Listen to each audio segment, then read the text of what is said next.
When Kendra walked into that upscale nightclub, she never expected to become the target of the most dangerous gang in the city. But when their leader tore her shirt in front of everyone, revealing the tattoo on her shoulder, every single gang member dropped to their knees in absolute terror. The story begins on a Friday night in downtown Chicago, where Kendra Washington had reluctantly agreed to join her coworkers for what they called a much-needed night out. At 28, Kendra was the kind of person who preferred quiet evenings at home after her 12-hour shifts at Metropolitan General Hospital. She was a trauma nurse, the kind who stayed late to hold a patient's hand or double-checked on someone who seemed lonely. Her colleagues often joked that she cared too much, but Kendra couldn't help herself. Helping others wasn't just her job, it was who she was. The past year had been particularly difficult for Kendra. After losing her mother to cancer, she'd moved to Chicago for a fresh start, leaving behind the small town in Georgia where everyone knew her story. In the city, she was just another face in scrubs, working double shifts to pay off her mother's medical bills and her own student loans. She lived in a tiny studio apartment, drove a 15-year-old Honda that barely passed inspection, and hadn't bought herself anything new in months. But despite her struggles, Kendra never complained. She volunteered at the homeless shelter on her days off, donated blood regularly, and always had a warm smile for anyone who needed it. That Friday night, her coworkers had practically dragged her to Eclipse, one of the most exclusive nightclubs in the downtown district. The kind of place where bottles of champagne cost more than Kendra made in a week, where the valet parking alone would have blown her monthly entertainment budget. She felt completely out of place in her simple black dress, the only nice outfit she owned, surrounded by women dripping in designer clothes and jewelry that probably cost more than her car. "Come on, Kendra," her friend Jasmine had insisted earlier that week. "You work yourself to death. When's the last time you did something fun? When's the last time you let loose?" Kendra had tried to decline, citing her usual excuses about being tired or having to work early the next day, but her coworkers wouldn't take no for an answer. They'd even pooled together money to cover her drinks, knowing she wouldn't be able to afford the club's prices on her own. As she sat at their reserved table, nursing a drink she didn't really want, Kendra couldn't shake the feeling that she didn't belong there. The music was too loud, the lights too bright, and the energy too aggressive for someone who spent her days in the controlled calm of a hospital. She kept checking her phone, hoping for an excuse to leave early, when she noticed the sudden shift in the room's atmosphere. The Iron Wolves had arrived. Even someone as sheltered as Kendra had heard of Vincent Viper Rodriguez and his crew. They controlled a significant portion of the city's south side through a combination of fear, violence, and strategic corruption. The police seemed perpetually unable to build cases against them, witnesses had a habit of disappearing, and business owners paid protection money without question. Viper himself was legendary for his cruelty, a man who had never shown mercy to anyone who crossed him, who ruled his territory with an iron fist wrapped in expensive suits and gold chains. When Viper and his entourage walked into Eclipse that night, conversations died mid-sentence. Even the music seemed to lower in volume, as if the DJ instinctively knew that the predators had entered their hunting ground. Viper commanded attention without saying a word, tall, muscular, covered in tattoos that told stories of violence and power. His dark eyes scanned the room like a hunter sizing up prey, and when they landed on Kendra, she felt her stomach drop. She tried to look away, to blend into the background of their table, but it was too late. She'd been noticed. Within minutes, Viper was making his way across the club, his crew flanking him like wolves following their alpha. The crowd parted without being asked, people stepping aside and averting their eyes. Kendra's co-workers suddenly found reasons to visit the bathroom or refresh their drinks, leaving her alone at the table as Viper approached. "Well, well," Viper said, his voice carrying easily over the music as he slid uninvited into the booth beside her. "What do we have here?" A little lost lamb in the wolf's den. His presence was overwhelming, expensive cologne mixed with something darker, more dangerous. His crew spread out around the table, blocking any potential escape routes. Kendra's training as a trauma nurse had taught her to stay calm in crisis situations, but this was different. In the hospital, she had protocols, backup, security just a button press away. Here, she was completely vulnerable. "I'm just here with friends," she said quietly, trying to keep her voice steady. "We're not looking for any trouble." Viper laughed, a sound devoid of warmth or humor. "Trouble? Baby, Trouble is my middle name. And you—" He reached out to touch her face, and Kendra instinctively pulled back. "You look like you could use some excitement in your life." "Some danger? What do you say we get out of here? Show you how the other half lives?" The offer wasn't really an offer, they both knew that. It was a demand wrapped in the thin veneer of choice, the kind of proposition that came with consequences for saying no. Around them, the club continued to function, but Kendra could feel eyes on them, people watching to see how this would play out.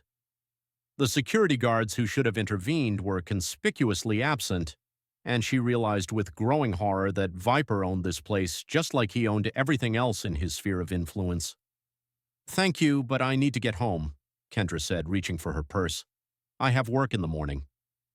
She tried to stand, but Viper's hand shot out and grabbed her wrist with crushing force. "Nobody leaves until I say they can leave," he growled, his facade of charm evaporating instantly. "You think you're too good for me? Think you can just walk away from Vincent Rodriguez?" His grip tightened, and Kendra winced in pain. Around them, his crew moved closer, their message clear: resistance was futile. What happened next seemed to occur in slow motion. As Viper jerked Kendra back toward the booth, his other hand grabbed at her dress, trying to pull her closer.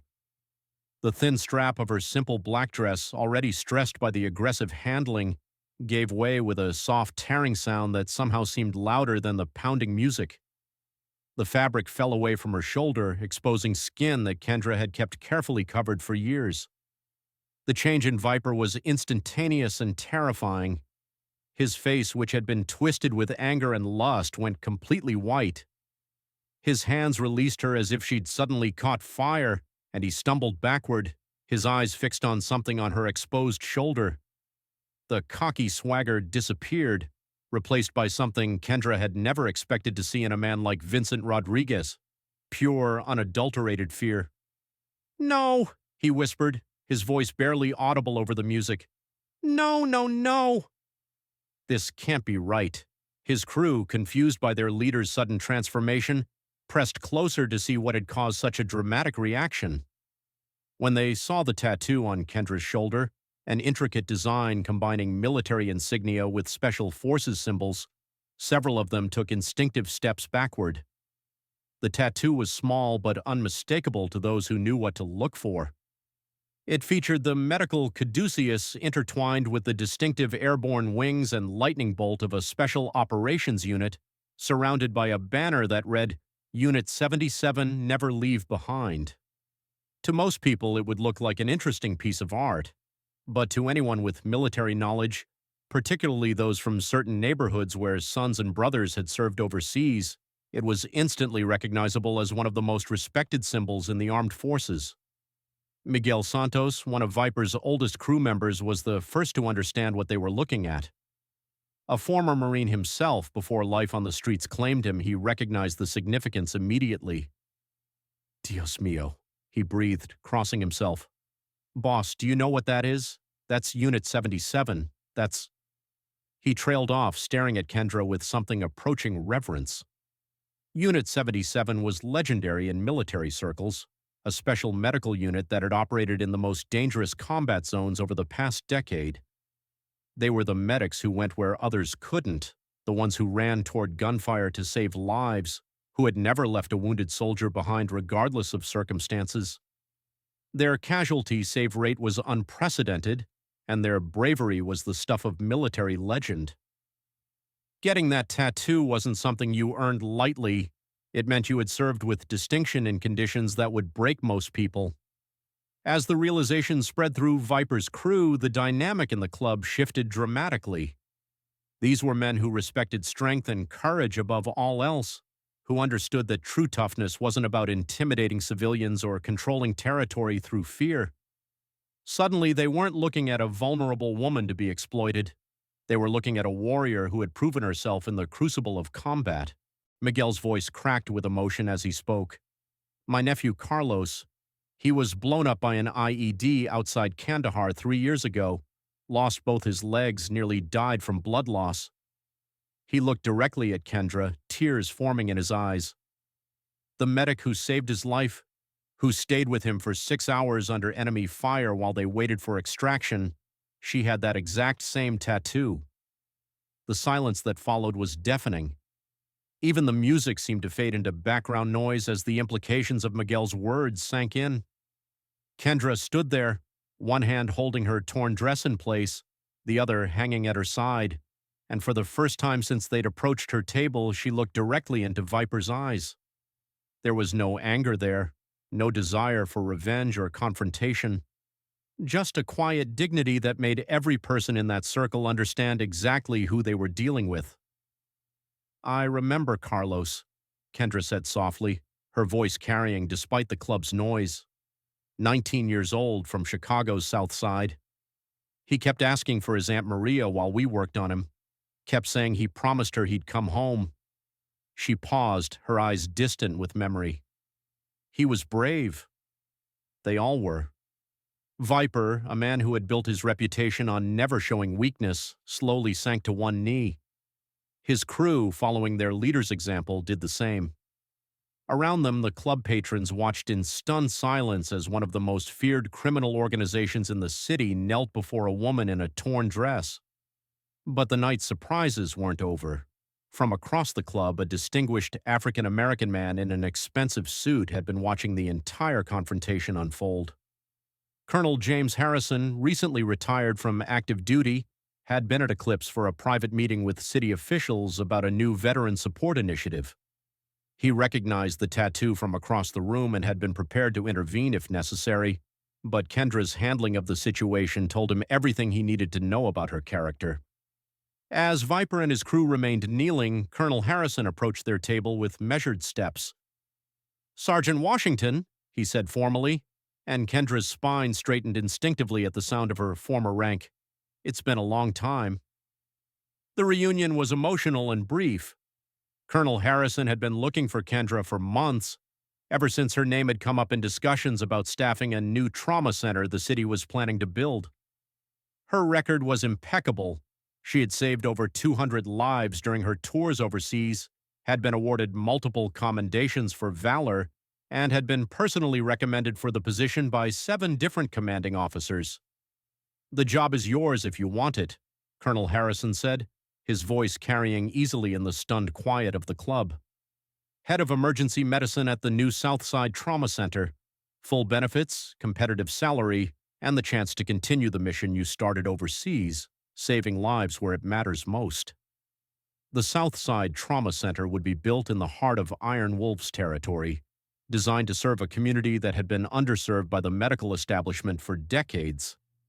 It would be Kendra's job to provide emergency care to everyone who walked through those doors, regardless of their background, their ability to pay, or their past mistakes. The irony wasn't lost on anyone present. The woman who had just been humiliated and threatened by the neighborhood's most notorious gang would now be responsible for saving the lives of those same gang members when they inevitably ended up in her emergency room. Kendra looked around at the faces surrounding her. Viper still kneeling with his head bowed, Miguel wiping tears from his eyes, Colonel Harrison waiting patiently for her answer, and the crowd of club patrons who had witnessed something they would never forget. In that moment, she made a decision that would change not just her own life, but the lives of everyone in that room. "I accept," she said simply. Then, looking directly at Viper, she added, "And my first policy will be that we treat everyone who needs help, no questions asked. Everyone deserves a chance to heal." Viper looked up at her then, and for the first time in years, his eyes showed something other than anger or calculation.